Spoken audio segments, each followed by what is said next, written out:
We're live. Hello. Hello. So what I'm going to do is open this up in another window and mute it so that I can't hear anything. And ask everybody, thank you guys. Ask everyone to bear with me because I don't do these very often. And so I'm going to try my best, but I can't promise anything. And I'm joined by the ever famous and wonderful Hannibal Moot. Hannibal, say hello to the friends. Hello, everyone. How are you? We were just talking about how he doesn't have an accent at all. No accent whatsoever. I don't think I have an accent. Well, we're gonna see about that. We'll just see about that one as time goes on here. There's a lot to talk about today, and it's my birthday, and so I wanted to. Go ahead. I'll say now I'm really conscious about this accent thing now. You said a boat. You just said it. I didn't say a boot. You did. About. About. You said a boat. For goodness sake. I'm not trying to embarrass you, cutie. A boot. Okay, I can deal with it. Anyway. Okay. I can deal with it. Good. Deal with it. Happy birthday, by the way. Well, thank you. I'm so excited. Like I was dreading my birthday. So I decided yesterday that I wasn't going to dread it anymore and decided I was going to shamelessly ask people to give me presents instead. There you go. So I decided I was going to do this. Yeah, I mean, why not, right? I mean, people do it all the time.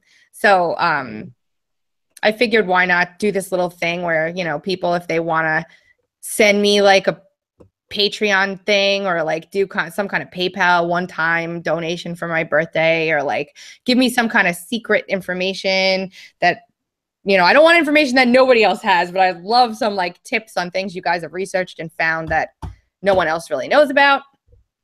Birthday cake. Birthday cake is good.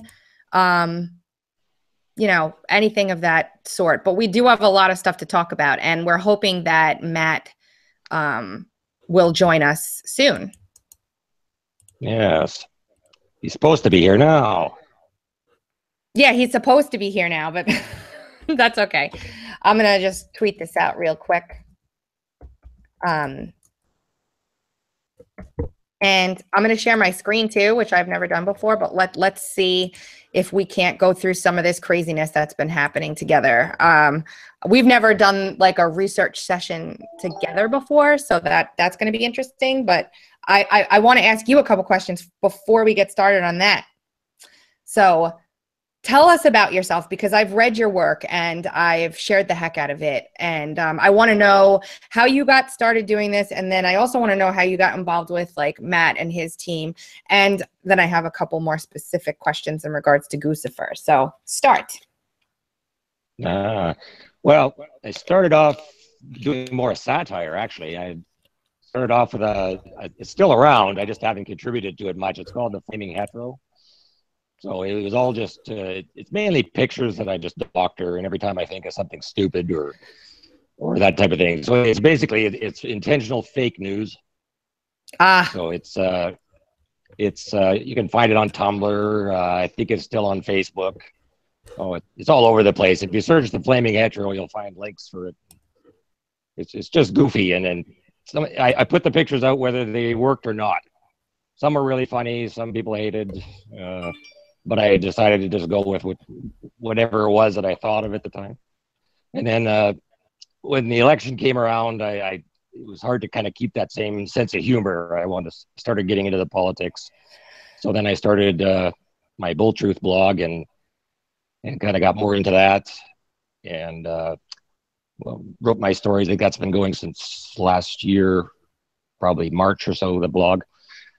And then how I got into Matt was groups on Twitter, little investigation groups. Everyone probably knows Babushka. I'll give her a call out. But she started a little group where the clever librarians. So I got involved in that group, and then she invited Matt into that group. And at the time, I didn't know what Matt was involved in, and it just kind of, just through talking through there, we got into the whole, found out he was doing the Seth Rich thing. And so kind of got involved in that. I'd looked at Seth Rich a lot before, but not as in depth as what we had been doing lately. And it just kind of took off from there when they went to Washington, and things really got serious. Where kind of had to have a more secure type setting to communicate, and I was kind of one of the people in the background, one of the people researching stuff that they found while they were on the street, type of thing, actually looking at stuff, so interviewing people. And there was a few of us that could stay behind on computers looking things up and trying to back the results, type of thing. That's awesome. You guys, like, I was pretty amazed by, I saw the team sort of sprout up out of nowhere, and I was so happy that there was another group kind of dedicating time and resources to it. And I loved how much support you guys had. And I, another thing that really kind of drew me to what you folks were doing. I had known you already before you were with Matt. And I don't know Matt. I've never spoken to Matt yet. But I have a bunch of things that I want to work with him on, because you can tell he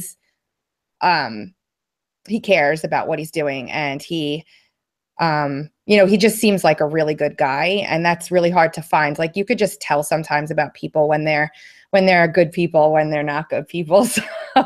So I really like him because I can see his kind of spirit in his perio, if that makes sense. He's very sincere, very genuine guy.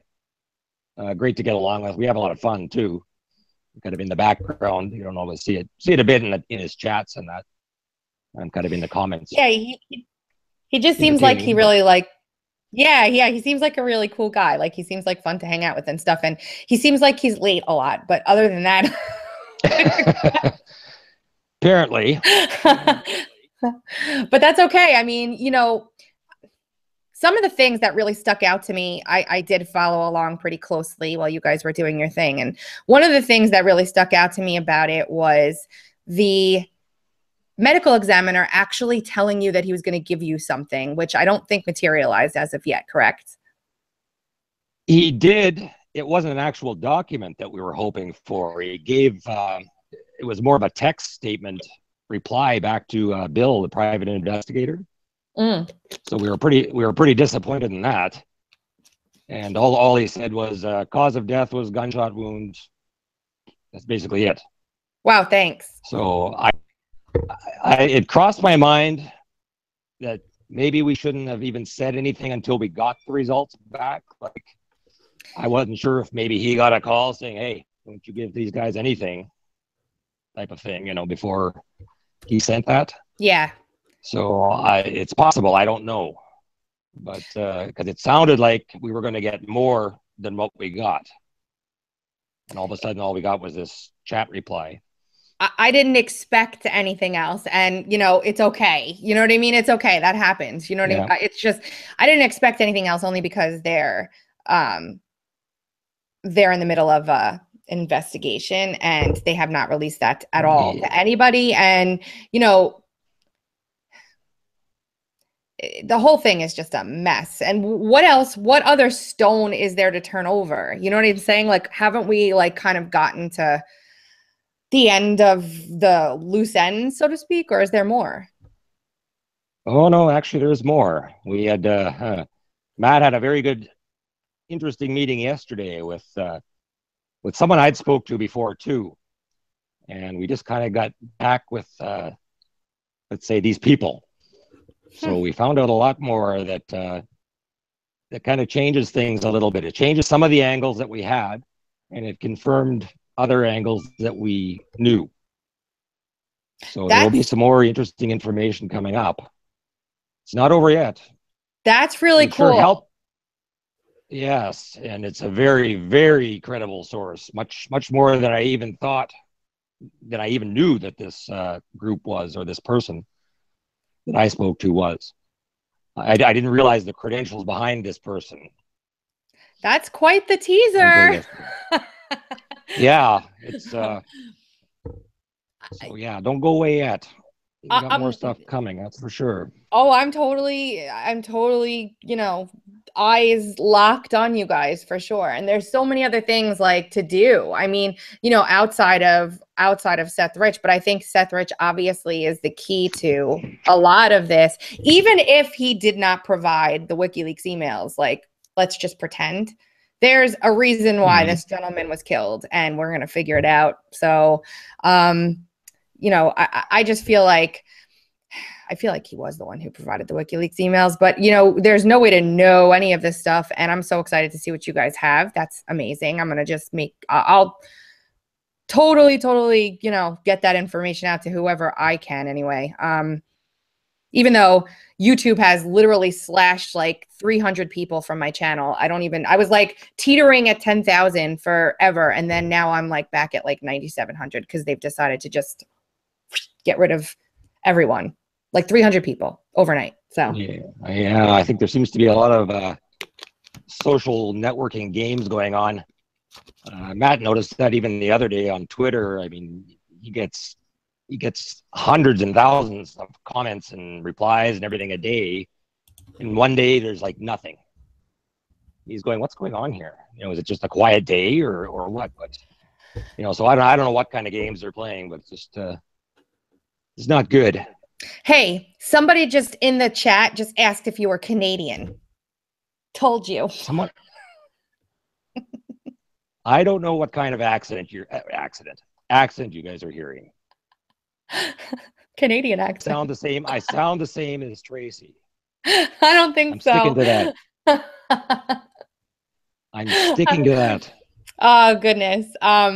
Okay, so let's get into the next thing I want to ask you about, and then we're going to hit up some new information that I've been researching about this whole Chris Cornell, Bennington, you know, Lincoln Park, Pedo Gates, Swordfish Foundation sort of thing. And then there's another story I'm going to go over with you guys with really quick on the birthday live stream that has to do with the journalist from the Wall Street Journal who was recently suicided. And then, if anybody wants to, you can go into Super Chat and hit me a Super Chat tip, and I can answer. I'll ask your question or answer your question if you do that. And if you wanted to send me a quick PayPal birthday present, it's tracybeanz@aol.com. Yes, I still have an AOL email address, tracybeanz@aol.com. And for those of you in the chat who are asking, Hannibal is a blogger who does amazing work, and we're going to get into some of it in a second. And he kind of teamed up with Real Matt Couch on the Seth Rich investigation. So I have known him for quite a while, and I decided to ask him to join us today. And Matt as well, who's late or sleeping, one of the two, I don't know. And then we were going to go over some more of the Seth Rich stuff, but Hannibal Moot, you did a really good investigative piece on Robin Young, who was the one who got those DMs from Gucifer 2. And inside of those DMs, it was said that Gucifer basically hinted that Seth Rich was his source. Right. So tell us about how that came about. Well, I started that. I wasn't really into the whole G2 thing, but I'd heard from someone fairly reliable that these chats that she had released were false, that this conversation never happened. So it started from there. So I looked at these pictures and something didn't look right to me. So I started looking at them closer. And that's when I found some of the original anomalies, which ended up, I did find explanations for those with some help of some other people pointed things out. And through research, we were able to explain the first anomalies. But what got really weird with it was I kept asking her for a screenshot of her chat to relook at it. I tried to give her every benefit of the doubt, basically. And she supplied a new screenshot of a picture that there was no problem with in the beginning, but the new screenshot showed a different anomaly. And it was that anomaly that I couldn't reproduce. I tried it on Mac. I tried it on all the mobile platforms. I tried it on Windows, and I couldn't reproduce this second anomaly for the life of me. basically what it was is if you look at an old chat, an old direct message chat, and you'll see that sometimes it'll have a date stamp. There'll be two bubbles with a date stamp, even if it's the same date in between. But once it goes past a couple of days, wherever the date stamps are set, they don't change again. So if there's two bubbles with March 16th, let's say, you know, a bubble on March 16th, another bubble March 16th, if it's set like that, it stays like that. But her second screenshot, the date stamps had moved. And I could not reproduce that. So, oh, in addition to that. Oh, there's more. Go Okay. ahead. I have a question real quick. It's more of a comment, so I'll hold on to that until you're done. So I'm sorry. Go ahead. Okay. Well, in addition to that, for some reason, her chat and Aaron Nevin's chats had evidence of almost like paste and cut that I went through, and you can see it. You can see it with your naked eye, basically. And I tried to go through and just show some different contrast to bring it out more. But even without running through all that, you can see it. If you blow it up and take a look at it, you can see where it's basically cut out around there, which really doesn't make any sense since there are a lot easier ways to fake a Twitter chat. So I don't know why they would do this. The one really obvious one is on Aaron Nevin's chat where there's a cursor mark right before the G on the top. So, you know, why that's there, I have no idea.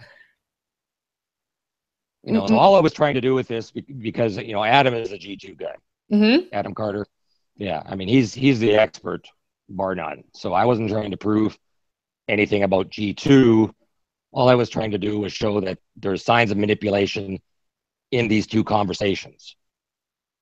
You know, including the one where it says Seth was my whistleblower, my leaker. So, yeah, you know, take it for...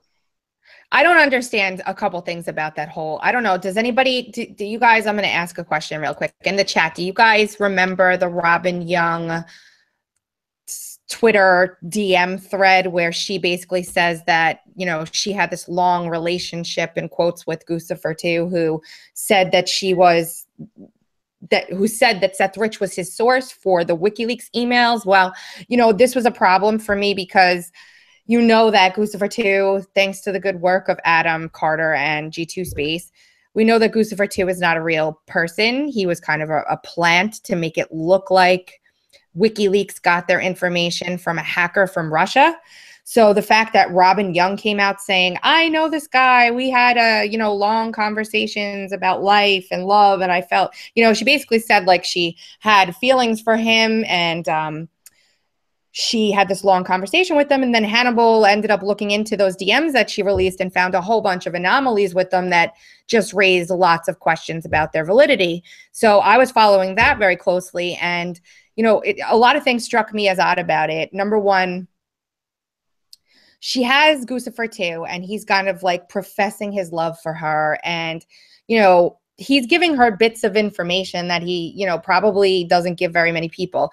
And she starts saying, like, she starts asking the dumbest questions. Did you notice that too? Like, if I had that dude and I thought that he was legit, I would not be asking, you know, oh, so just dumb questions. Like, what did you think about that? Yeah, well, it's a pretty ludicrous conversation when you read through the whole thing, but I've only read through it, I think, twice, just because it's so silly. But he didn't seem to be into it anyway. It seemed like it was to me it seemed like two separate conversations going on, where she's professing her love and he's kind of you know, whatever, humoring her on it. Yeah, It well, didn't seem like he was you know, really into it. the same thing happened with Roger Stone, and people are saying Stranahan as well. So you know, these two guys, Roger Stone specifically, is talking to Gucifer 2 on Twitter. So now they start, you know, they start to use the Gucifer 2 conversation with Roger Stone as the basis for bringing him in to testify in front of Congress in a closed hearing about the Trump campaign's connections to Russia. So like, I'm like a frantic, crazy person, you know, taking my G2 Space video and the work that I did with Adam's amazing research and putting it and throwing it's forensics. It's legitimately, you know, no questions asked, hands down, factual information. There is no question about it. So I'm like tweeting the hell out of this to Roger Stone, trying to get Roger Stone to pay attention to it, which was really not easy, which really kind of raised some questions for me that I'm still kind of like scratching my head about. And so I'm like, finally he acknowledges that this video that I'm trying to get to him exists and says, you know, basically, oh, yeah, we're looking into this or something to that effect. I still have the tweet somewhere, but that was it. I mean, you'd think that they would go crazy about this information. This is huge, huge information. This is not like, I have like focused more on this than I have basically anything else consistently over the past several months. Like, this blows the entire Russia narrative to smithereens. That's why it's amazing that Kim.com has it now, and it's amazing that Jared Beck tweeted it out. Adam is just, I can't even say enough good things about him. I've had the privilege of speaking with him. I think, you know, I've spoke with him, not verbally, but over, you know, Twitter, and tried to get him to come on today, but he wasn't able to. He's just great. What do you think about what he's done? Oh, his research is amazing. I think that's one of the best. If you look at his site, that's got to be one of the best laid out, meticulous research site I've ever seen. You know, and yeah, the work is phenomenal. The amount of time that it must have taken him to accumulate that is and he's a great guy too. I talked to him quite a bit now, so I had to make a point of not really distancing myself, but people thought right after the first article is, oh, he's one of Adam's goons, whatever that is, you know. And I'm like, no, I've only talked to Adam, telling him that this article was coming out at that time. But since then, actually, we've worked together quite a bit. So, but yeah, I mean, if there's a team that I want to be associated with, it's him.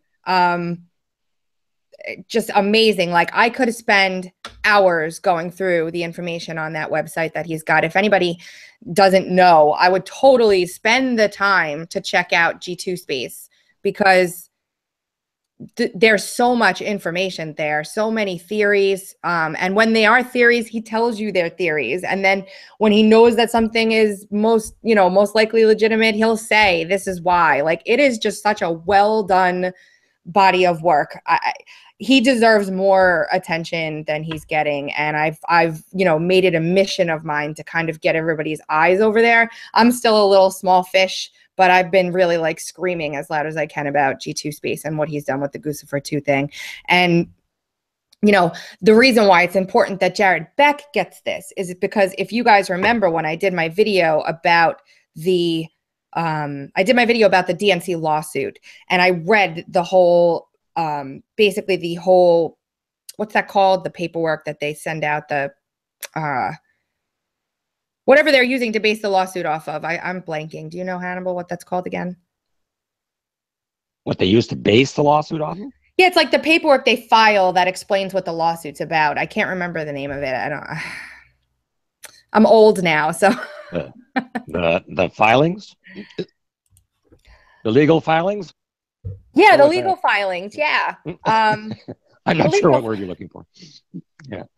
Yeah. So, they basically like use Gucifer as the basis for a lot of the lawsuit. So the fact that now Jared Beck, who's the lawyer in this lawsuit, along with his wife, who, if anybody caught the Alex Jones interview where she ties together all this Clinton Foundation, Mayo Clinic, organ harvesting craziness, wow, now they know that G2 was a concoction. I mean, having their eyes on that is massive. Like, they are, newly red-pilled folks.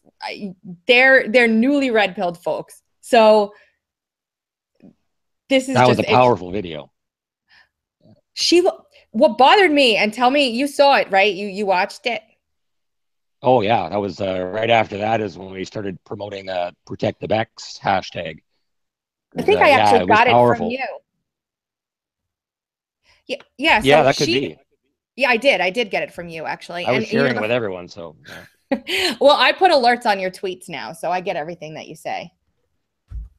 Ooh, I never see you in my feed because, you know, shadow ban. So I'm like, there are a few people that I alerted so that I get your tweets when you tweet, so I know that they're actually there. So I was watching that video and I'm like, okay, she looks like somebody's off camera. Like it almost looked like she was sitting there and she was reading off of something, and almost like one of those suicide, you know, bomber videos where, or ISIS videos where they're going to behead the person and they have to read a prepared statement. Yes, yes. She was looking like that a few times, and that was weird to me. I don't like, and then what's his name from InfoWars made it seem like she was the one who wanted to come on, but it didn't appear that way. It's like almost like in real time she realized that something was not right, and it was very weird. I think she was just that scared. You know, she'd made these connections, and I think it was just the fear setting in, the shock setting in of what she discovered. Just my theory. It could be like because me, yeah. I think when you when you are you thinking that she was under duress reading it? Is that what you're saying?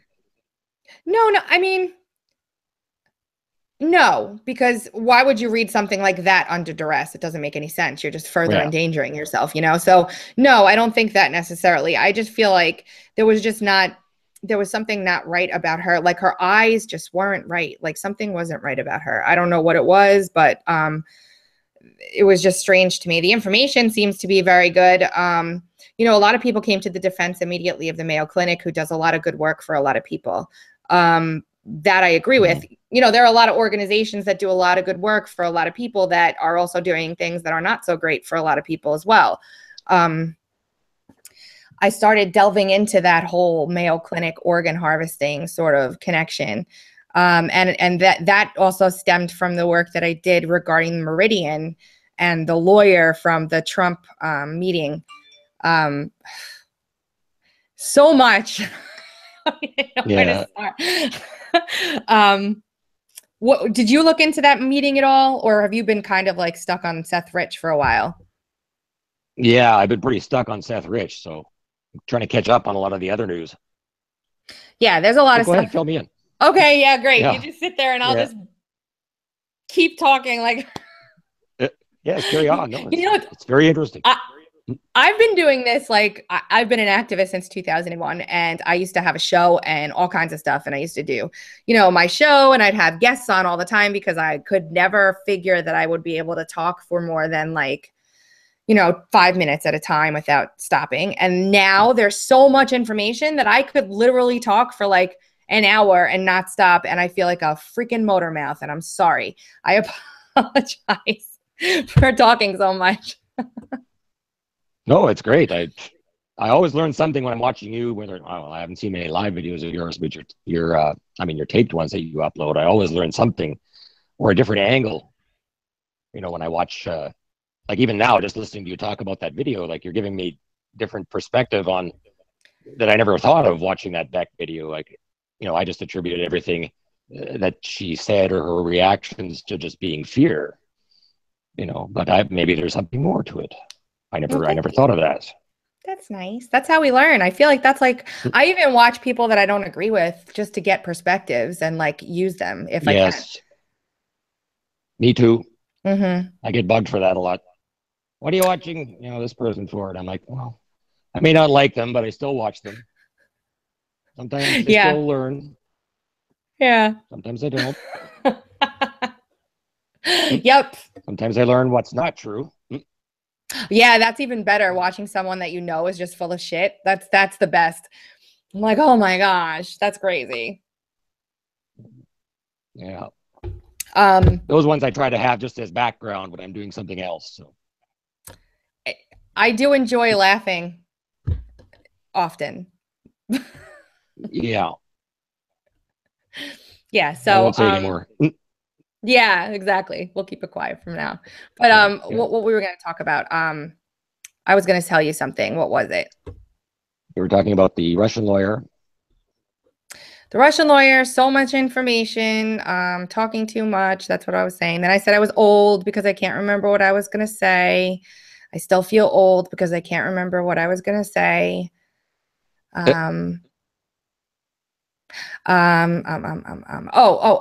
So a couple things. One thing that I've been looking into a lot is, well, there are like several different tangents that this is all going down. And they're all seeming to like kind of circle one another at some point or another. So, you know, now that there's so much stuff to talk about, I find myself just kind of like veering off into different avenues. One, you know, so we've got the Trump dossier, which is now tied to the Jr. and is now tied to Fusion GPS, who has now been subpoenaed to testify before the Senate. And then we've got the DNC lawsuit running tandem to that. We've got Seth Rich, who's also involved. We've got Sean Hannity, who comes out and says he has a ton of information in regards to Seth Rich that he's sitting on. We have the Seth Rich family, who throws shade all over everything, in my opinion, including the brother, who is just really not right. There's something going on, whether they're threatened or whether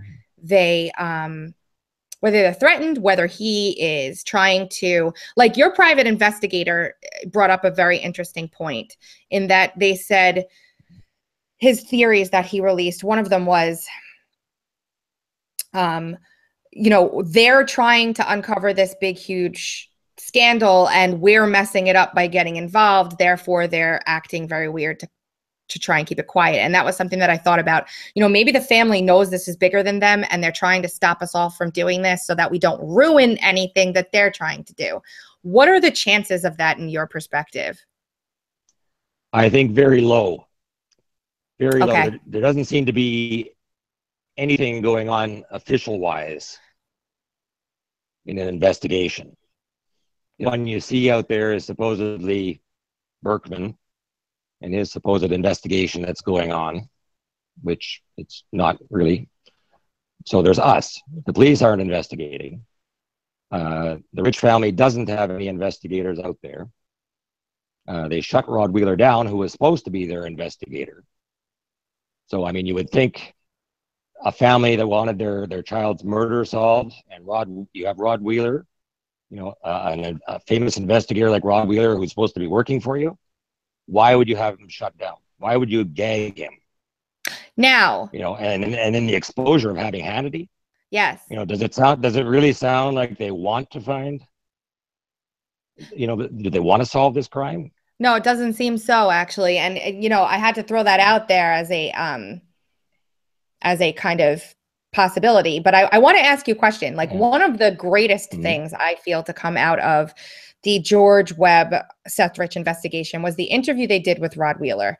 Whether you agree with George Webb and Jason or not, that interview was really top notch. I really enjoyed it. You know, one of the things that I thought was interesting that he said was that the girlfriend had recently moved to DC and had gotten a job with the government. Now, meaning recently moved after Seth Rich's death. Do you guys have any more information about that?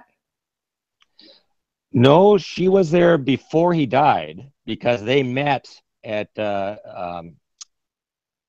Garner, the research firm that Seth came from before he went to the DNC. I gotta find the name for it again. Which girlfriend? Which girlfriend? There were two, correct? Well, we haven't been able to confirm a second girlfriend, but it wouldn't surprise me if there is. There was talk of a Claudia, but we haven't been able to substantiate this girl anywhere. Actually, other than Reddit, that there was a story about her. Yeah, this was when she family had said something. She had said something in regards to what he was doing with voter fraud, correct? Yes. Yeah, that's the one that comes from Reddit. Okay. But we haven't been able to substantiate who she is, even if she exists. It all comes back to the one, you know, sort of official girlfriend that they're broken up for sure. So as for the other one, and that was That was the Yeah. 45 minutes on the phone, right? Okay. Longer than that, yeah. That's the one that.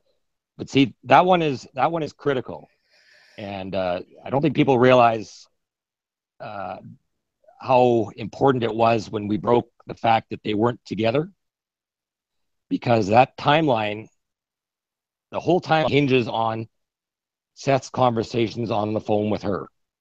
Because if he wasn't on the phone with her that whole time, then something's wrong. That throws the whole timeline off.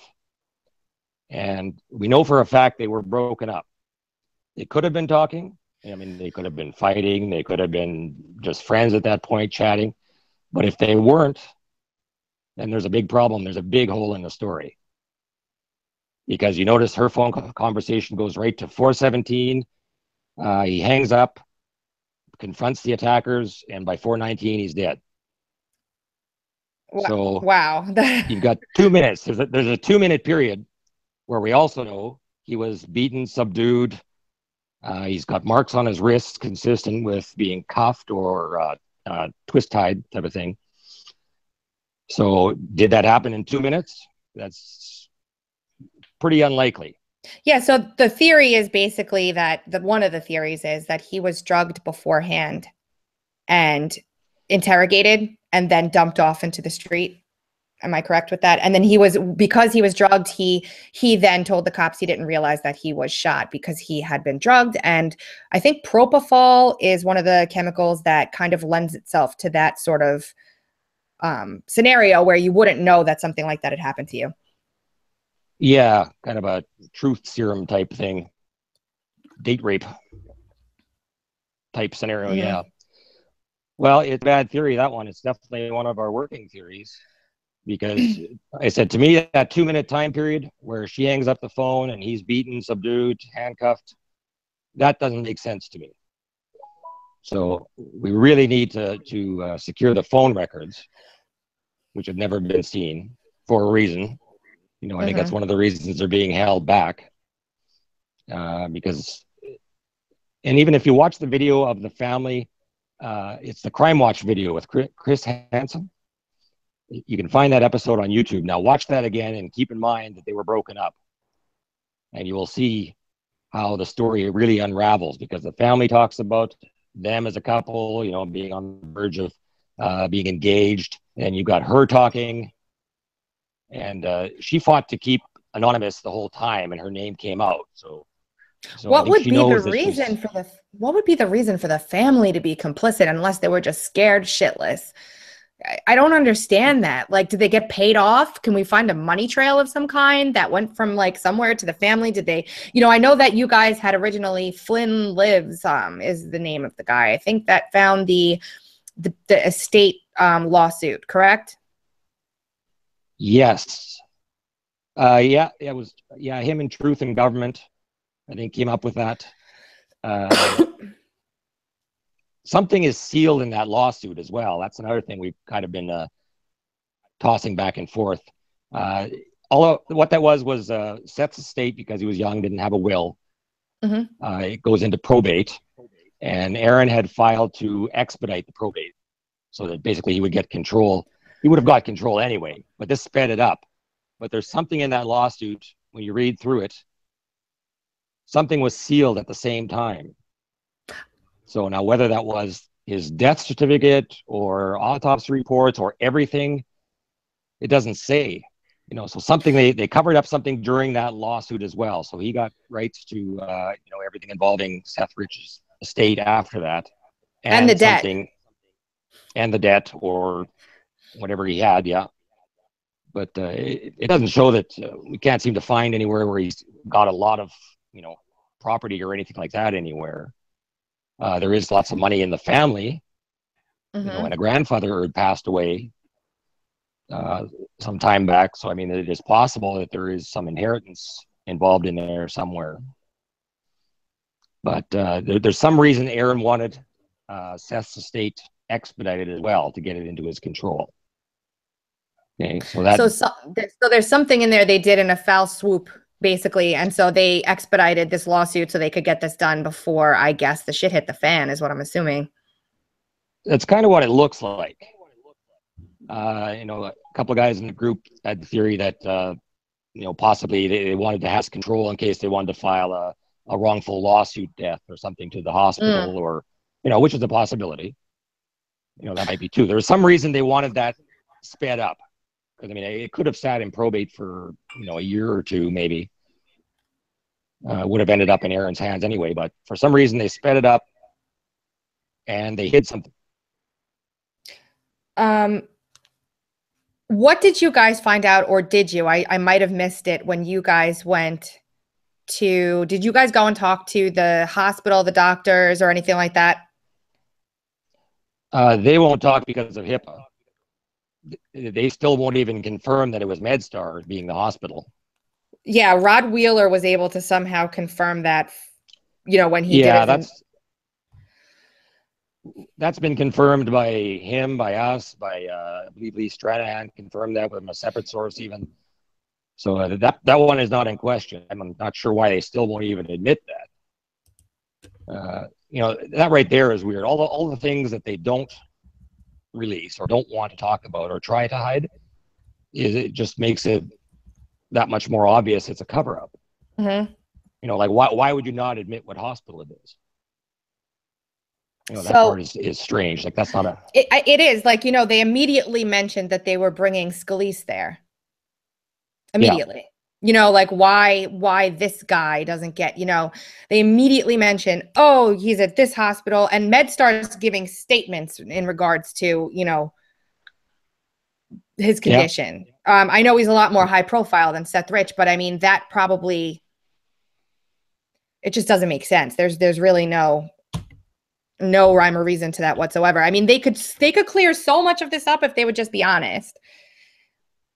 Yeah, exactly. Well, especially a year later, you know, when they know the public interest is there, why wouldn't they say, you know, yes, it was MedStar, and, you know, at least admit to some of the things that there's no reason to hide.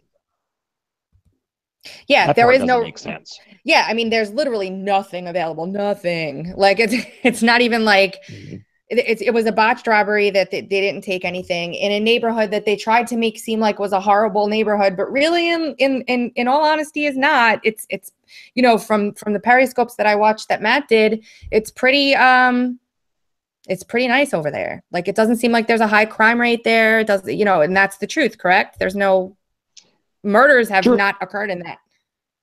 It's at night. It's still you wouldn't want to walk it at night. It's still what people said around there.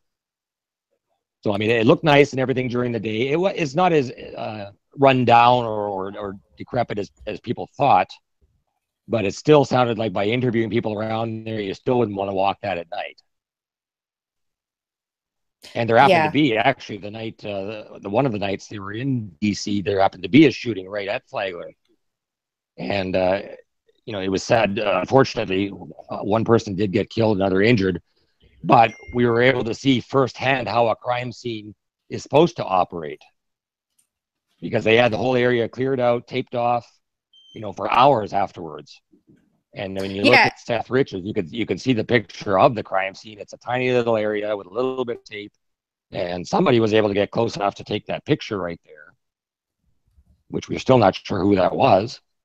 Yeah, that's the picture that Llama actually found, I believe. Of it's just like basically a small little scene, the only picture of the crime scene, right? Yes. Yeah, that's right. Somebody in the chat saying that picture was a fake. I don't know that that's true. It might be true. I don't know who proved it was a fake and why. So I can't speak to that, sadly. Did you hear anything about it being a fake? I don't think it's a fake, because I think there's actually a couple of variations of that same shot out there. Taken by the same person by the looks of it, but just from slightly different angles, I think. So I don't think it's a fake. I think that is what it looked like that night. But it wasn't a normal crime scene. We've heard that from many people too. That you know, it may have been released too soon, the crime scene. It wasn't roped off enough.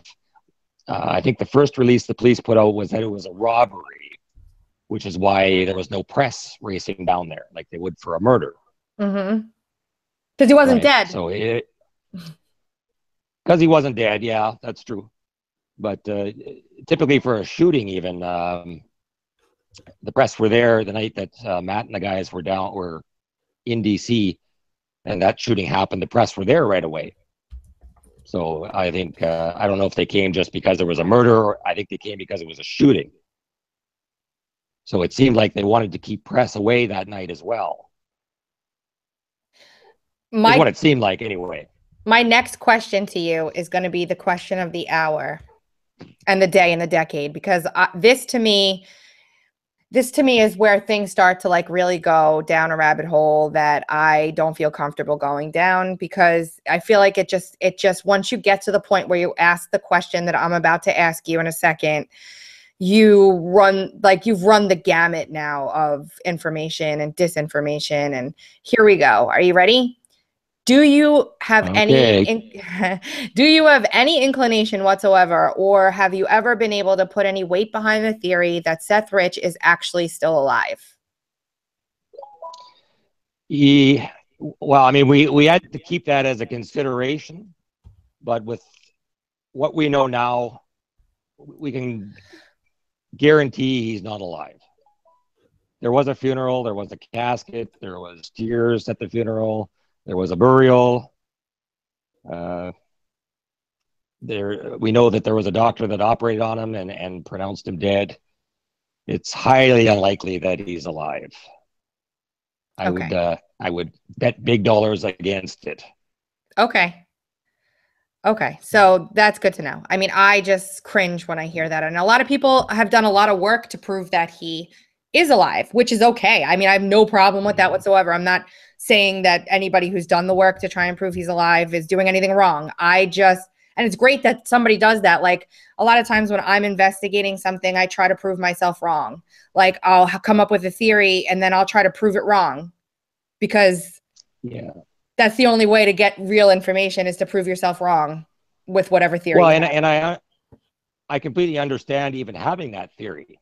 And we did have to play that angle for quite some time, because there is no death certificate, there is no autopsy report, there is no shell casings, there is nothing like that. So I mean, you have to keep that in mind, even as it got less and less likely. But once you're talking to the EM, like Bill, even though we didn't get a formal document, Bill did talk to the EM on the phone. So there's no doubt in our crew's mind, let's put it that way, that he's dead. That's good. That's good information. So, that's awesome. I know there's some people that are still going to hold out and want to see a death certificate and that type of thing, and that's fine.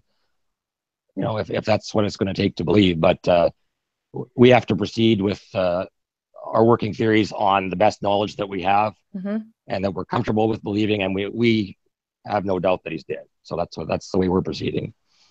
So rest in peace to Seth Rich, then, for real. Yes, well, unfortunately. The poor guy. Okay, so I think that I'm going to be staying very, very closely tuned to you guys in the next day or two to see what kind of blockbuster info you're going to dump out that we haven't learned yet, which will really kind of, I think, once new things come out, that gives everybody's brain has a different way they process information. So when new things come out, I make connections that someone else might not make, and they make connections that I might not make, and it'll just open up a brand new sort of scope for everybody to figure this out. Yeah, no, that's true. And we get comments like a lot of people seem to think that this is like a TV series where there's going to be a blockbuster ending at the end of the week or the end of the season. But a lot of it is based on little findings, like I mentioned before, like them being broken up, how important that was. People look at that and go, whatever, they're broken up. But I mean, that is such a huge factor in this case because of the timeline of it. That it doesn't seem like a blockbuster, but for us investigating, that is a blockbuster. So people have to realize that this is real life. How it goes, you find the little things put together, or what's going to get the result. It's not going to be one big event all of a sudden that here's the killer, and we'll introduce them, and then really that's not how it's going to happen. Somebody's not going to say, well, I think I know who Seth Rich killer is. That's not going to happen. Well, that'd be nice. I think I've seen that happen. I know. I think I've seen that once or twice before, actually. Yeah. Yeah. But everybody's asking where You they never can. know with Matt. You never know with Matt. I'm saying, well, I would know. Matt. He might just. I would know if Matt had Yeah. come to see me today on my birthday. Well, I know it was. Yeah, I know he was having a. It was a family trip. You know, they were driving, so I know he probably forgot. Okay. I'm fine with him. That's all right. We'll get together again. It's no biggie. Plus, you've been awesome to talk to, so that's okay. And you know, if you don't mind staying for a few minutes, I have other stuff I want to go over and get your opinion on. If you have to go, that's okay too. But I got about 5 minutes. Okay, okay? That's fine. I'll just chat with you for 5 more minutes, and then I'll start on my own thing. But people are asking you where they can find you. So why don't you share your information where they can find you and follow you on Twitter or wherever social media, your blog, etc. On Twitter, I'm just at Hannibal Moot, all one word. That's the easiest place. On Medium, you can go there. It's Bull Truth is the blog name. So what is it? Just at medium.com/bulltruth. You'll find the magazine there. So that's probably the two easiest ways. I don't do Facebook anymore. Me neither. Dump them. I just started back up again, but yeah. Yeah, no.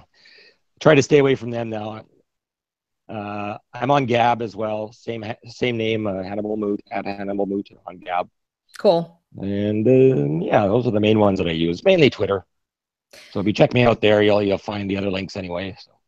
Awesome.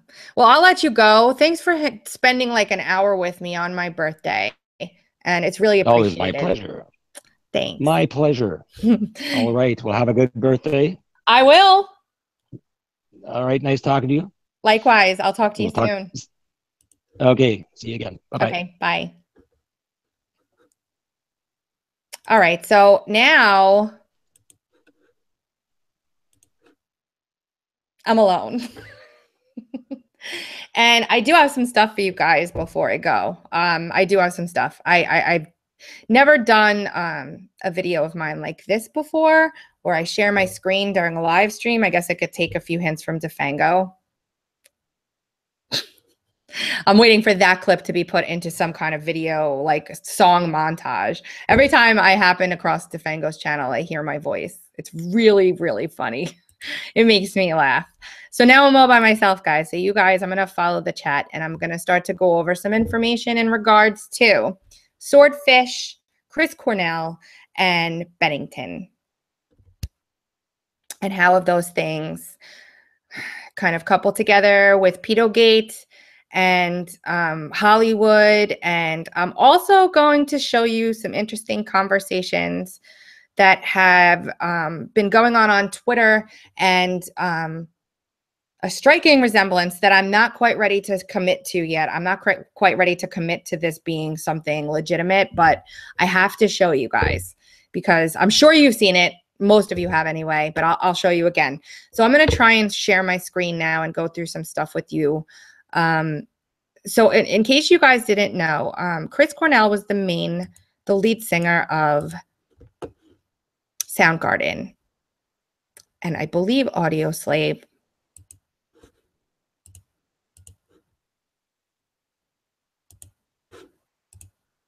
And can you guys just let me know in the comments if you see my screen?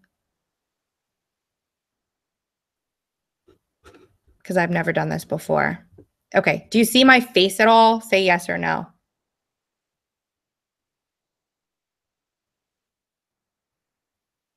Anyone? Sorry for the pause. All right, well, I'm just going to continue. Okay, good. All right. So I did a little bit of research into, now when Chris Cornell came up suicided, I thought to myself, you know, it's a possibility because I know that he had suffered with drug and alcohol abuse in the past, like many people do in the entertainment industry. But I started looking into that a little more deeply. Rocker Chris Cornell heads to refugee camp in Greece. After Chris Cornell joined George Clooney at a London screening of The Promise about Armenian genocide, the rocker headed to a refugee camp in Athens, Greece. Cornell, who wrote the film's title track, and his family went to the Eleonis camp, which houses mostly Afghan refugees. Cornell, whose Chris and Vicky Cornell Foundation protects vulnerable children around the world, met refugee families and heard firsthand the harrowing stories of their escapes, the separation of the children from their parents, and the stress and uncertainty of day-to-day life. Now, why is that important? Well, it's important because we know from previous investigative work that refugee children, children of disaster, children victimized in disasters such as the Haiti earthquake, etc., are prime targets for trafficking. You know, a lot of stories came out of the terrorist attack in London where some girls were missing after the attack at the Ariana Grande concert that had gotten into cabs with cab drivers and tried to get away home but never got home and were missing. It's a prime time for people to kind of steal children for trafficking. It's really sad. So his foundation dealt with human trafficking and sort of, you know, violence against children. It was just basically a foundation that him and his wife started to protect those guilty or those children who were victimized by abuse and by you know, other horrible things like addiction in their parents and stuff like that. The source tells People that Chris Cornell made plans to perform at a concert for World Refugee Day on June 20th with UNHCR. On the night of his death, the insider adds that Cornell asked both security and an engineer to help him get his Apple TV system to work at around 11:45 p.m., says the source. Chris was so adamant about getting his TV to work, he called for a backup assistance when security wasn't able to fix it. Someone so persistent about fixing a TV so they can watch their favorite show, focusing on something so mundane, is not a sign of someone planning to take their life. A completed toxicology report for Cornell, released earlier this month and obtained by TMZ, confirmed that the rocker had several drugs in his system at the time of death, including Narcan, butalbital, lorazepam, cytoephedrine, which is a decongestant, and barbiturates. The Narcan, used to reverse opioid overdoses, was reportedly administered by EMTs arriving on scene. Ingested 4 tablets of the Ativan, which can cause worsening depression and thoughts of self-harm in rare cases. Now, Chris Cornell's wife disputes the fact that he committed suicide. This article does not show that, but we'll go through it. Chris Cornell became cocky and aggressive after his wife confronted him over drug taking 30 minutes before he was found dead. Chris Cornell became cocky and aggressive when confronted over his drug take. I already said that, didn't I? TMZ claims Vicky phoned Cornell 30 minutes before his death to ask why he was turning the lights in their family home on and off, which he could do remotely from his phone. Cornell reportedly began slurring his speech, repeating words and complaining about his crew having effed up again, prompting Vicky to ask him whether he had taken any drugs. The singer said, "I was really angry and I just took 2 Ativan. I'm really pissed and I had to calm myself down." But Vicky challenged him on this, claiming, "It sounds like you took something else." This reportedly prompted Cornell to become cocky and aggressive, a tone that Vicky told friends reminded her of when the singer had become hooked on Oxycontin 14 years ago and nearly died. Now, note that the last article we read said that there was no Oxycontin found in his system. It was the drug to reduce oxy, but not the oxy itself. Oops. After Cornell started saying words that made no sense, a panicked Vicky hung up and ordered the singer's bodyguard to run into his Detroit hotel room to make sure he was okay. After the bodyguard managed to break through both doors into the room, he found the singer's dead body. The account comes after sources told TMZ the Soundgarden frontman had fresh and obvious track marks on his arm when he was found dead, indicating that he may have injected drugs. Vicky said that he did not use needles and had no track marks on his arm before he left for Detroit. He first tried heroin when he was 12. The rocker's exact cause of death won't be known until toxicology tests are finished, which usually take weeks.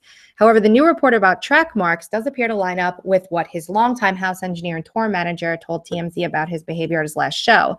He seemed high and screwed up during the Soundgarden performance in Detroit. He was out of character. Didn't seem that he was depressed. Now, remember, this article was written on May 26th.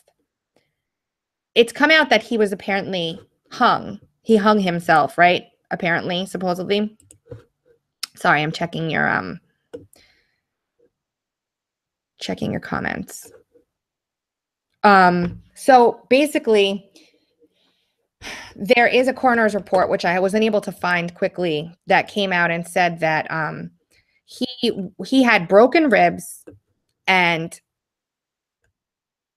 people are saying that the fact that, and he had a head injury in his autopsy report. People are saying the broken ribs happened possibly when he was being administered CPR. You know, I don't know if it's frequent to break 8 ribs. I'm going to just do a quick search on this. Hold on.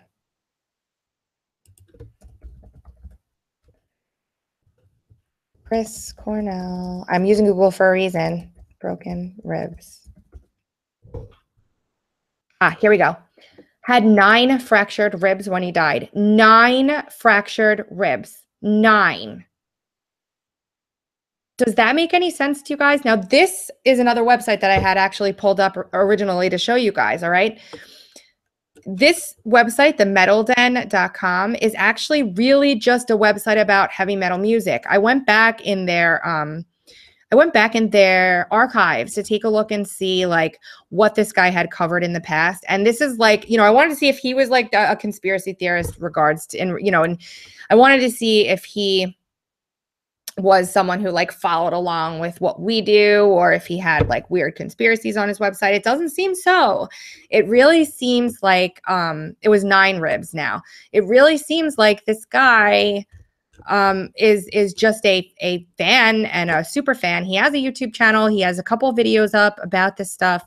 It's almost like he's like kind of newly entered into this. And there's a really amazing article that he did in regards to the Clinton connection to all of this, and Chester Bennington, who has just been found dead a few days ago, and what they were possibly doing together in regards to breaking up a Hollywood pedophile ring that, you know, they had basically had enough of. Now, given that Chris Cornell was Bennington's son's godfather, they were very close. He died on his birthday. Chris Bennington died on Cornell's birthday. You know, it's just a lot of similarities. There's 2 dead rockers that happen to be best friends and happen to run a foundation that was involved in, you know, helping victims of pedophilia and human trafficking. Wink, wink, guys. It doesn't seem like a coincidence to me. It's just there are some things that are so... There are some things that are just too coincidental to be an accident. Okay, so let's go through this article really quickly together. And I hope you guys are liking this, because I've never done this before. So just bear with me through some of it. Upon closer inspection of Soundgarden vocalist Chris Cornell's autopsy report, which it looks like it's here, TMD, which is the Metal Den, has learned that the legendary rocker had multiple broken ribs at the time of his death. The anterior aspects of the right second through the 6th and left second through the 5th ribs were fractured. That's a total of 9 busted ribs on a dead body that was ruled a suicide. The fact that so many of the singer's ribs were fractured was not once mentioned to the media by anyone from the family side, most notably his wife, Vicky. And it certainly brings up the red flag alert for sleuths working on trying to solve a case that many do not believe is a suicide. Let's take a look at this picture. Or not. Well, some may think this normally happens while doing CPR. Generally, when performing CPR, you're pressing down on the sternum in the center of the chest and not the ribs attached to it. Noise will occur when the ribs separate or tear away from the sternum, but there's not supposed to be breakage. Think about it. A professional security guard or a medic first responder trained in delivering CPR properly knows that if you're placing the heel of your palm directly on top of the lower section of the patient's sternum, that you're at the correct area for high quality chest compressions. Therefore, no ribs will be broken. Did a physical altercation between Chris and Martin Kirsten, the bodyguard, occur before Chris died? Did Chris receive the broken ribs from punches or kicks thrown by Martin Kirsten or someone else? I'm going to add that in there because we don't know who else could have gotten in that room. Was Chris Cornell clutched tightly in a bear hug to hold him down so another person could lynch him to the door? Even if we're to believe the busted ribs came from when CPR was performed, wouldn't only one side of the ribs be damaged and not both sides, as the autopsy report clearly indicates? There was hemorrhaging in the area of internal injury, according to the findings in the autopsy. TMD's latch theory has gained widespread attention from fans all over the world who support the idea that the bodyguard fabricated his story to the police. I don't think it was the bodyguard unless we can tie this bodyguard, Martin Kirsten, to the Clintons. Hold on. Let's do this together, guys. Let's see.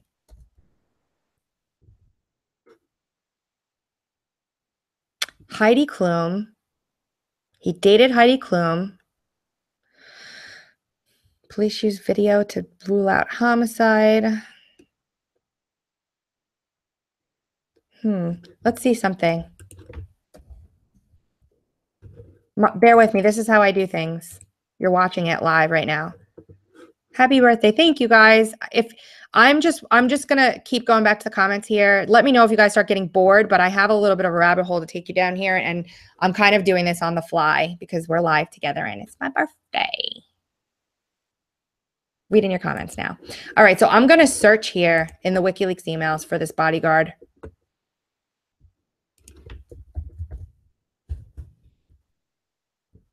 He's in the Sony.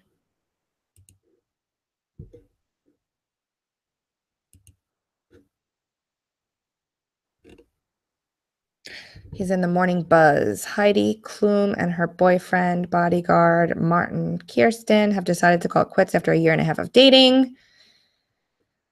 That's it. Okay. All right. So, not much there. So, I'm not okay with that. There's got to be something else going on. Let's see. Happy birthday. Thank you, Google. It's pretty sad that you know that. Okay.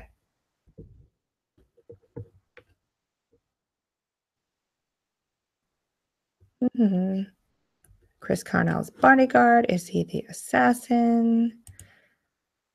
Maybe it wasn't a straight suicide. See, it's very questioned here. Martin Kirsten. Let's see. He has a Twitter, if that's him.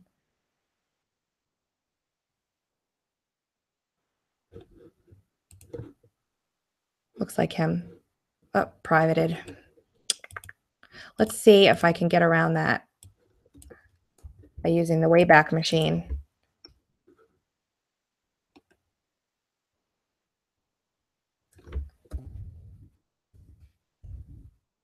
When an account is privated and I have a reason to believe that it was privated recently, I use the Wayback Machine to see what I can see.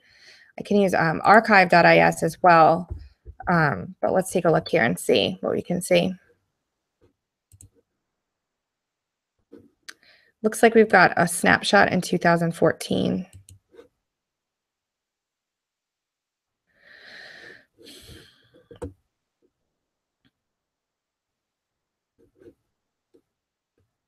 Born in South Africa, living in LA. Come on. All right, let's let that go.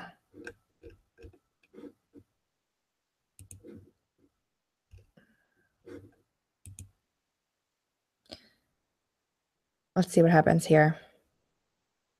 I'll put this aside for now and revisit it in a little while. Okay. Now, we've got Soundgarden, Chris Cornell, and then we've got recently the suicide, in quotes, of Bennington, who was LinkedIn's frontman.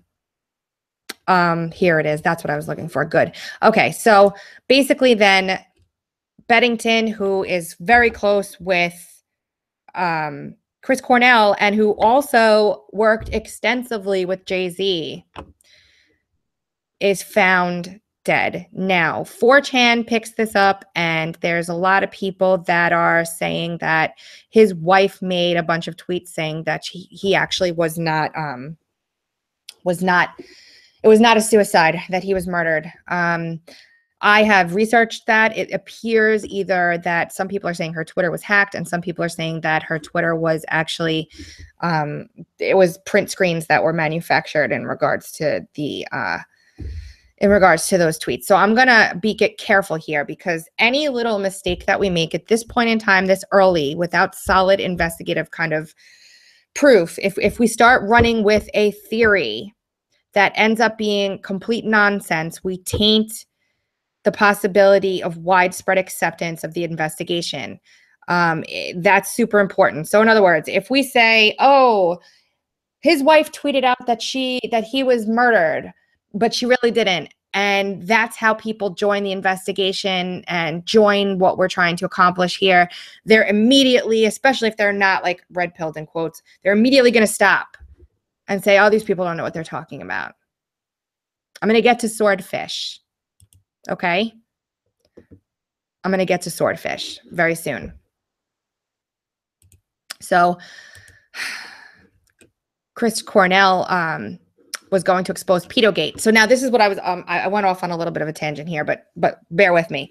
The plot thickens. It turns out that Chris Cornell was indeed against the Illuminati occult agenda.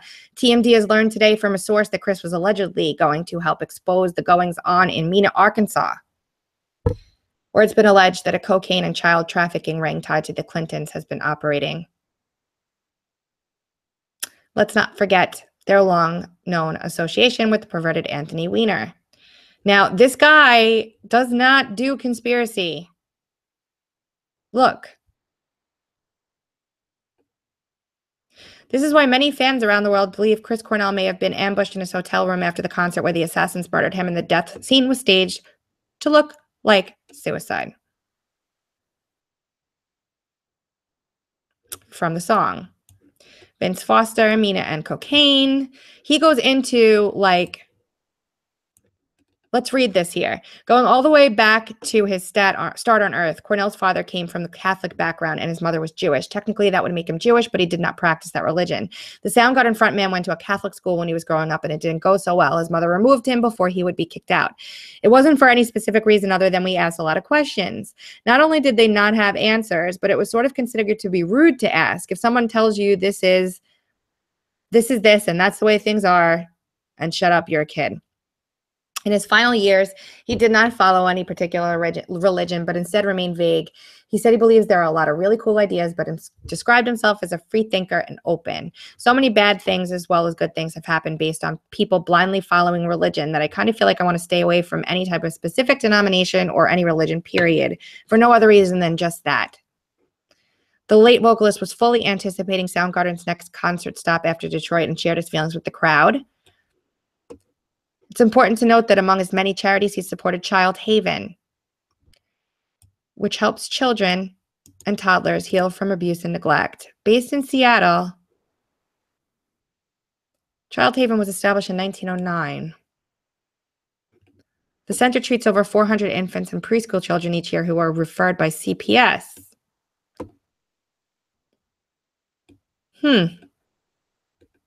I'm going to link this in the description box, or actually I could throw it in the comments for you. It's a really interesting article. If nothing else, we can pick up some facts from here. Okay, there you go. Take a look there. But I'm also going to do something else. There's quotes from his wife here. I know that he loved our children. He would not hurt them by intentionally taking his own life. I'm going to look up Child Haven. There's a lot here. There's a lot here. And Hours of time. This is going to take hours, but that's okay. I'm not going to do it all today. Come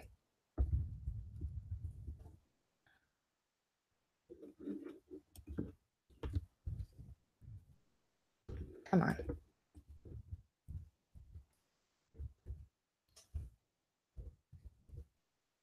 That's not what I wanted.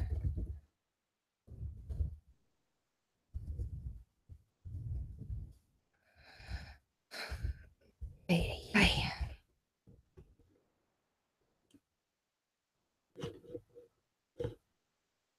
Hold on. It's one word. Sorry, guys. When you put quotes around something, if you guys didn't know, when you put quotes around something, it looks for that exact phrase.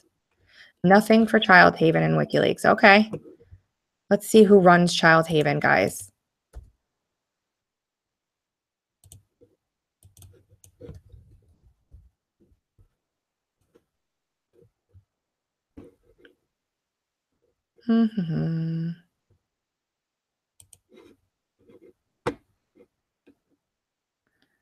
Morgan Stanley, Kurt Anderson, Bill and Melinda Gates Foundation, community volunteer, lawyer, Expedia, Wells Fargo, Amazon.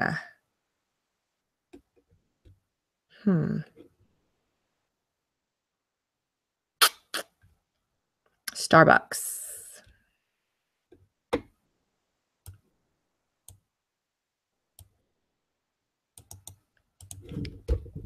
This is how I start. This is how I start.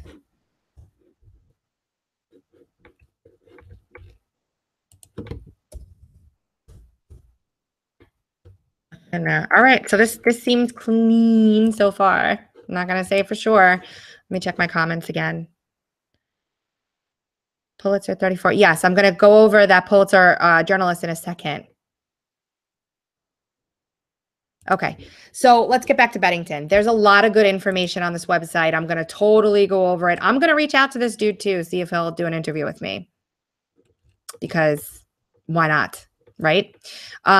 He does this video here, a message from Karen Cornell that you guys should take a listen to.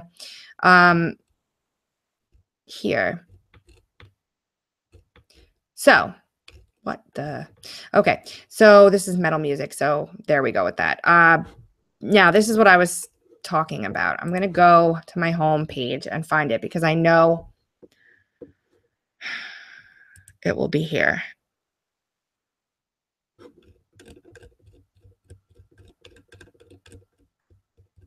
Where are you? There are some striking similarities between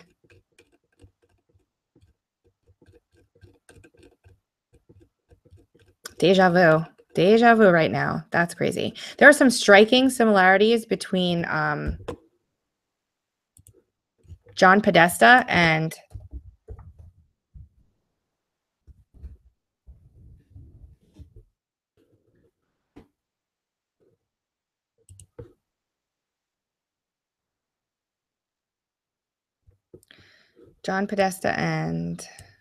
Beddington. Maybe it's in my notifications. Yeah, Matt Couch owes me big time. Bastard. Bear with me for a second. I'm trying to find this picture. Bear with me.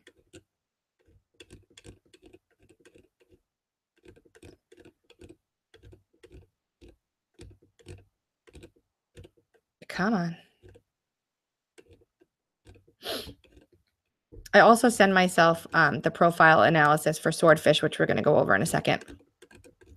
I can't find it. Okay, I'm not going to keep looking for that. Guys, have you ever seen the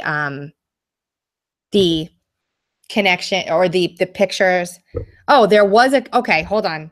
Scott Weiland, you would think for a second that Scott Weiland was just a train wreck, so you expected him to do what he did or die the way he did. I haven't looked into that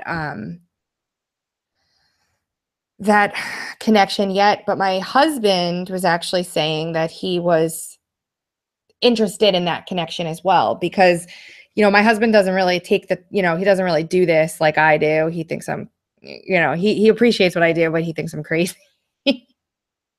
So, oh, well, that's really cool to know. Thanks, Color. I didn't know that I could do that. Huh. All right. Well, I'm going to look into the Scott Weiland connection as well, because he was really amazing. And, you know, he was like a little bit of a train wreck, but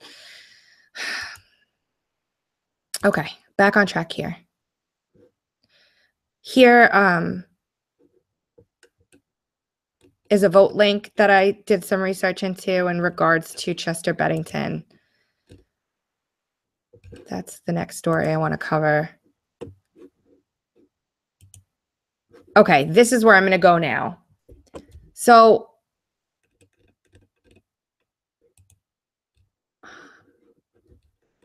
there was this open letter that was written.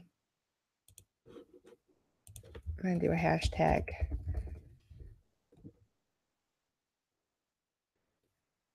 Of course, they're blocking it. There was an open letter from someone called Swordfish who said that it was an open letter to the music industry and the entertainment industry. And basically it came out yesterday, and I can find it this way. I'm a little disorganized at this moment. I feel horrible about it. Please. See how pretty they put my they put balloons on my page for my birthday. Okay, here we go. It's going to be hard for me to read this, but I'm going to get close. Move my microphone. Okay, so someone named Swordfish posts, recently I've obtained evidence implicating several popular recording artists in the promotion of a child sex ring in the United States. The artists in question are highly popular and have used their social media platforms to directly promote serialized ritual abuse, a horrific practice that no major North American and European government has yet acknowledged as an epidemic of monstrous proportions. I must reiterate that one of the artists is so popular that their proven involvement in SRA activity could have disastrous implications for the LA music industry. So this whole big long thing with some details and stuff came out, and he demands some things, and he says, I'll give 48 hours for police or proper authorities in either LA, Austin, Washington, Richmond, Marfa, Oakland, or Seattle to acknowledge the presence of a human trafficking and pedophile ring closely aligned with the music industry and the contemporary art community. And he goes on to kind of talk about the connections between contemporary art and pedophilia. And he says that if they don't respond to his demands, he will release the following. And there's a detail of like 9 things. And somebody asked me, do I think that this is legitimate? And I said, absolutely. It's too detailed for it not to be. Then someone said, David Seaman changed his picture to Swordfish, and now his Twitter's gone. This is probably David Seaman. Could it be David Seaman? Probably. I mean, it could be David Seaman. I have never seen David Seaman be as detailed and meticulous as this in any of his stuff, but it could be. Or maybe this guy gave him the information, so David Seaman kind of went under the radar. Who knows? That's all speculation at this point. However, he released this on Vote from what I understand. And so we did a profile kind of analysis on Swordfish 69, and he's been a member for a while, since 2016, 11/25, 7 months. And he has some really amazing research that he's done. I mean, it's pretty detailed. It's a lot of work into art world connections. It's a lot of work into Elefantis and Comet and who they hung out with. It's a lot of work into Hollywood. He's just done a really good body of work. And so that even lends more credence to what he's saying. So given all of that, why is he waiting 48 hours? God only knows why people wait. Everybody's got their reasons. I can't speak to why somebody would say something like that. It's annoying as hell, I'll be honest with you, because it's like, why don't you just release this stuff now? Now, here's an interesting art connection, okay? We all know about the Podestas and their art. Listen closely, guys, and let me know what you think about this. Ready? if you guys remember, and I'd like to ask George Webb this question. Starts now. I'd like to ask George Webb this question because it's really piquing my interest at this point.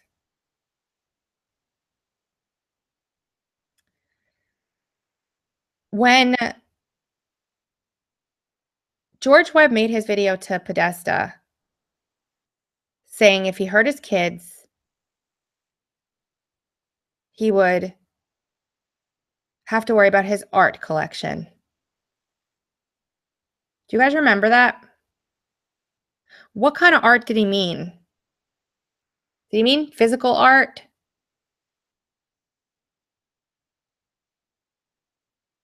Or did he mean this? And now we've got a little more information. I'd really like to know what kind of art he was referring to. Because everybody assumed at the time it might have been, it might have been regular art that you hang on the wall or hang from the ceiling, like decapitated bodies and Jeffrey Dahmer and, pedophilia and kids that are naked and, Did he mean physical art or was he making a veiled threat? He was trafficking art, quote. Really? That could be. He could be trafficking art. He could be trafficking art that's disguised as people. So I just want to throw that out there. Keep that in the forefront of your mind, the art connection with these folks. They love their art. They love their freaking art. Tony Podesta loves his art. He loves it. It's something that he does. Now, is art art or is art this? Vote's got a lot of really good articles about this connection over the past couple of days that I think you guys should really check out. There was one other thing that I wanted to show you too. Two other things, actually. It was this one. Chris Keene. Hold on.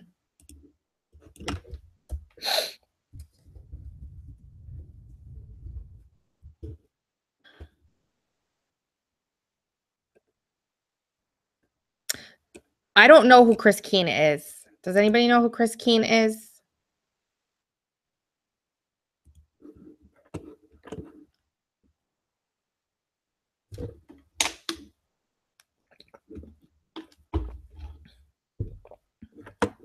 It has a diplomatic transfer worldwide. Now, diplomatic transfers, diplomatic packages, they come in undercover, right?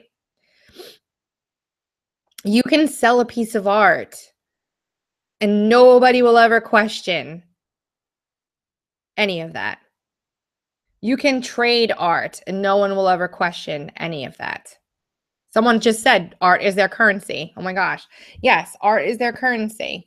So we have been paying attention to the art aspect, but I think we've got a whole new ball of wax to look into here at this part. So all we need to do is, and someone says, and the art and the price is subjective, so you can hide money easily. Absolutely.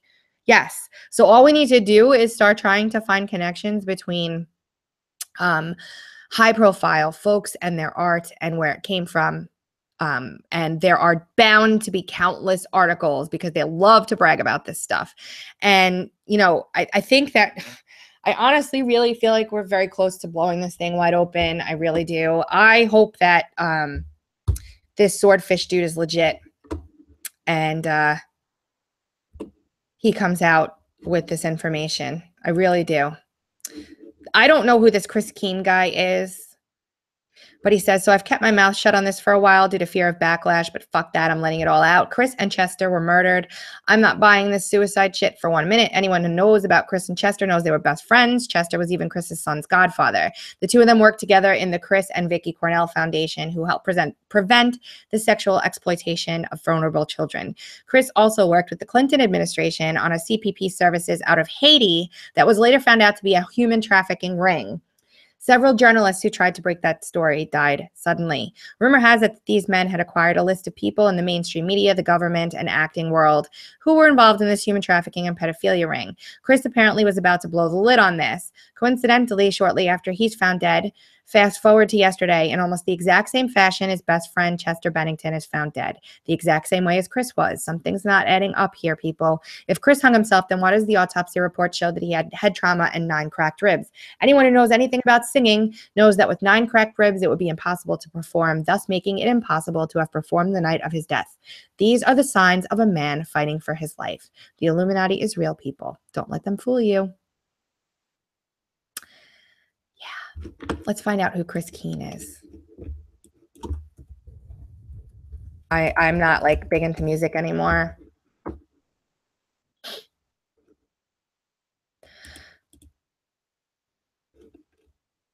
Can't see.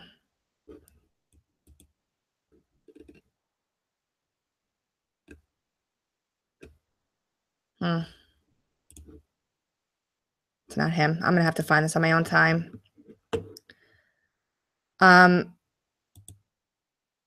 Okay.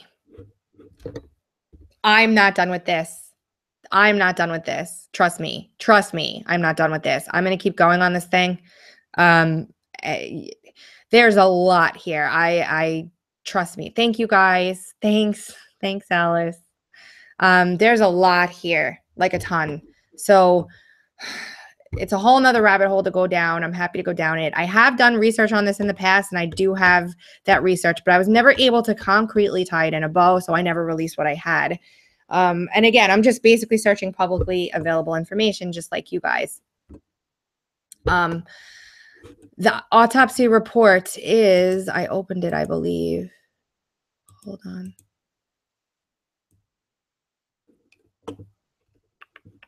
Hold on.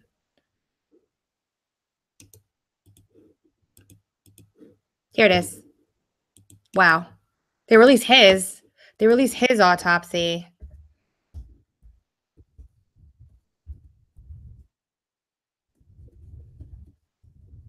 And again, I'm doing this all on the fly, so please forgive me.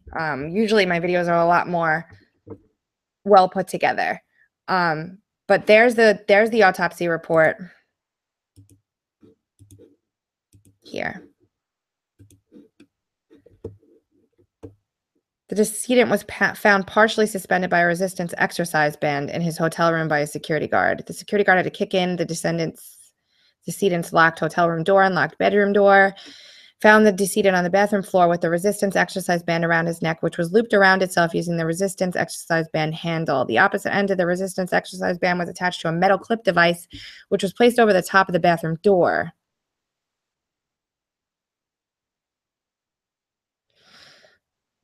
The autopsy was most significant for a ligature furrow mark of the neck, congestion of the head and neck above the ligature furrow mark. Florid petechae, which means that they had red marks that are caused by bleeding, and confluent petechae of the left and right palpebral conjunctiva, all consistent with hanging, partially suspended by the resistance exercise band.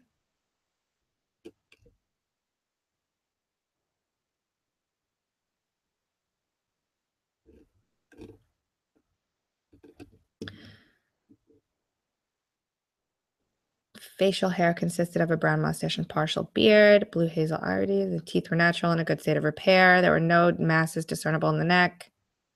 Thorax was symmetrical. Wrist had no scars. Tattoos.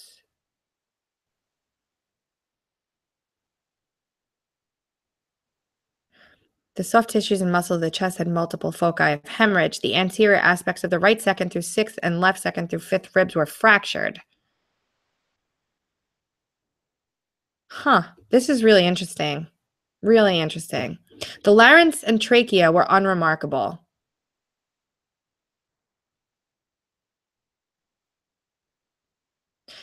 Hold on a second.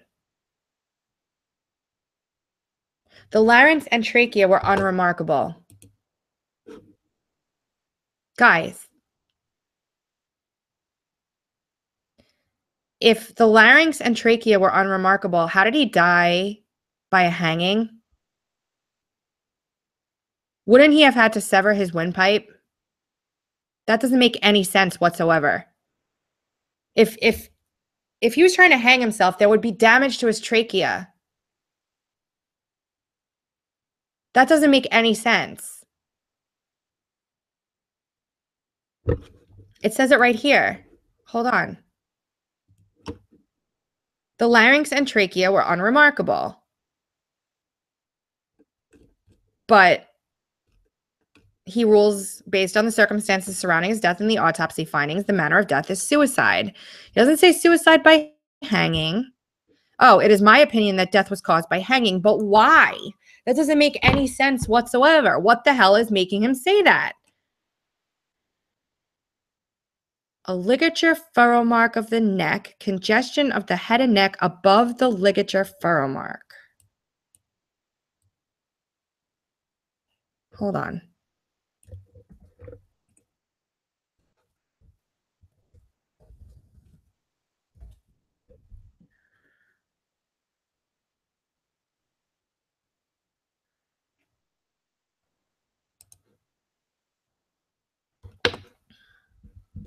Many a times, a ligature mark may be the only evidence available in cases of asphyxial deaths due to either hanging or strangulation.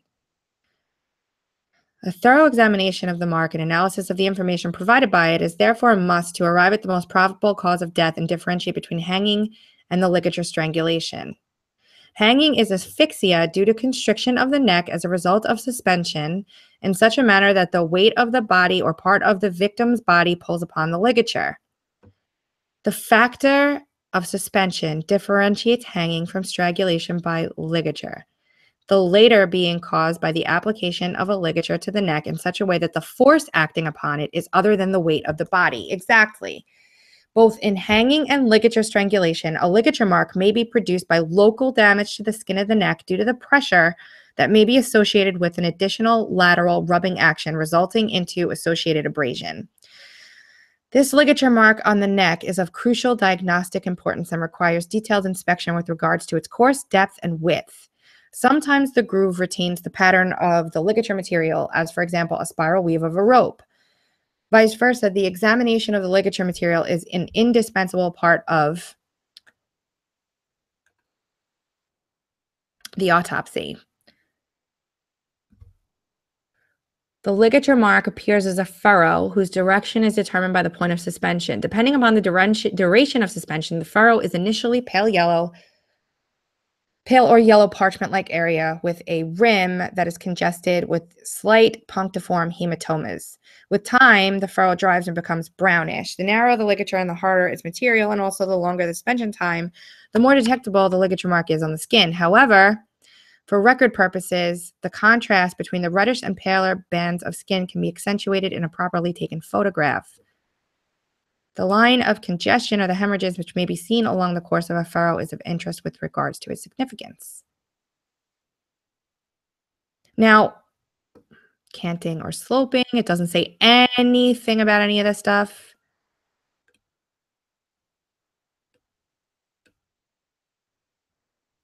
Hold on, I'm just going to do one more search.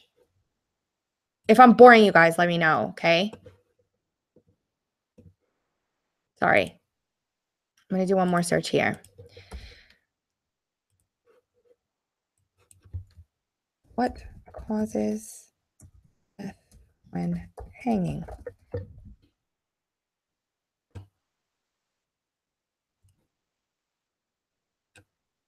Hanging is a form of strangulation where a noose is pulled tight around the neck by the person's own body weight. Which, how tall was he?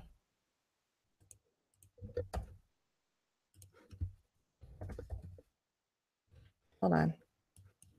How tall is Chris Cornell?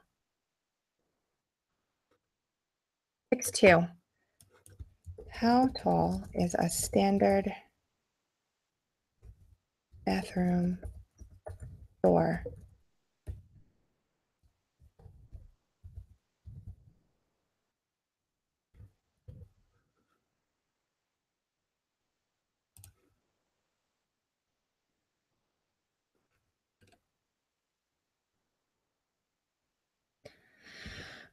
Commercial door height should be at least 80 inches tall.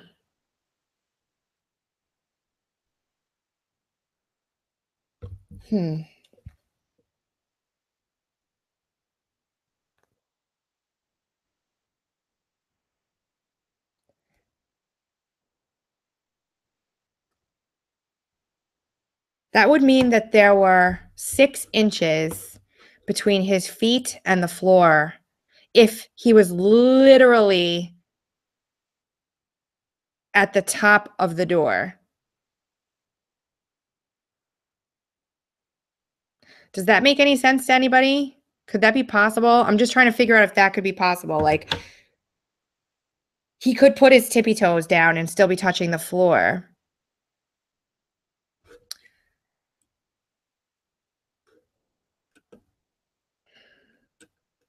A high point of suspension where the body swings freely under gravity. However, hanging can also occur with the person kneeling, sitting, or half lying from a relatively low point of suspension. The weight of the chest and arms is enough to provide fatal pressure on the neck. An autopsy will reveal neck markings. We got the furrow. High hangings are most likely to cause death by vagal inhibition owing to the sudden pressure on the neck. A low hanging is most likely to lead to asphyxia, and there may be some facial congestion and a purple protruding tongue. Asphyxia and hanging is usually related to compression of the carotid arteries. I wish I wasn't having to freaking read this. Petechiae hemorrhages caused by blood leaking from capillaries in the eyes owing to the pressure on the neck are typical of many strangulations, but not often found in a hanging. Petechial hemorrhages caused by blood leaking from capillaries in the eyes owing to the pressure on the neck are typical of strangulations, but are not often found in a hanging. Florid petechiae of the facial skin. Confluent petechiae of the left and right palpebral conjunctiva. My gosh. All right. I think that we're all getting to the point here that he was not. It doesn't appear that this autopsy makes any sense. I'm going to stop that. I'll be here with you all day. Yeah, and the freaking height doesn't make any sense, guys. Hanging in 9 broken ribs sounds like murder to me. Absolutely. So Chris Cornell is definitely not a finished story. One last thing. I'm going to step away for just a second. Give me 1 sec. I'll be right back.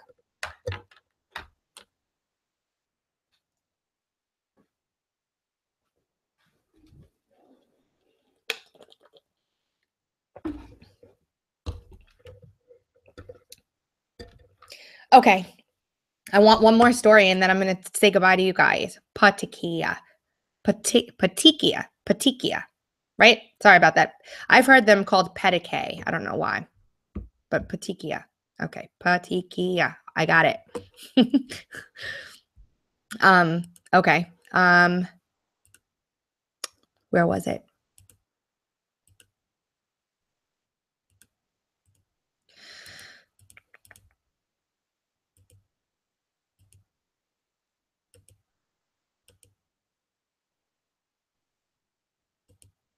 Where is it? I had it so many times. Oh my gosh, I hate this. I hope I didn't accidentally use the page. Oh, here it is. Okay.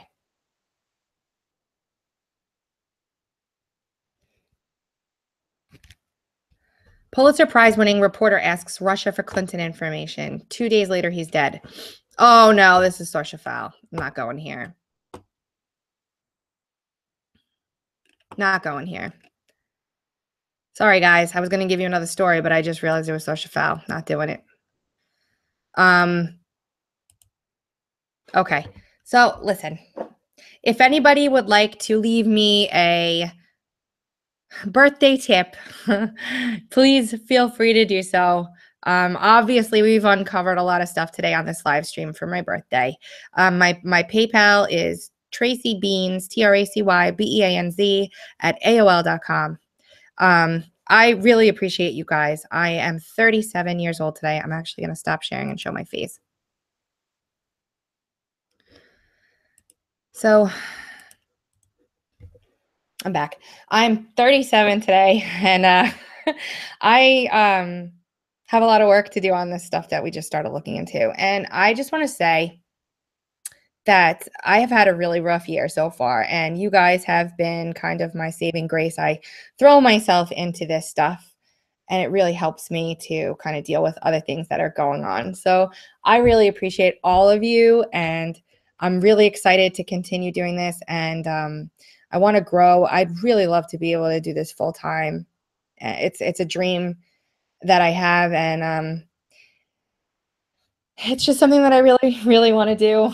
Maybe one day, given you, you guys are so generous, and I've been blessed to meet so many amazing people over the past year or two. And I can't even begin to explain what a lot of these folks have done for me. So if you're one of those people, my frizzy hair, thank you so much. And, you know, I'm sorry to leave loose ends, but I literally would have been sitting here with you guys for the rest of the day going over this stuff. And I'm going to go spend some time with my family.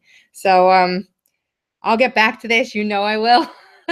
And I just want to thank you guys again. And this was a lot of fun. So I'll probably end up having to do this again sometime. But love you all. And we will talk soon. And I will get a more detailed video out about Chris Cornell. Amazing they released that autopsy report, but Seth Rich is a no bueno. Doesn't make any sense. Love you guys. Thank you so much, and I'll talk to you soon. Mwah.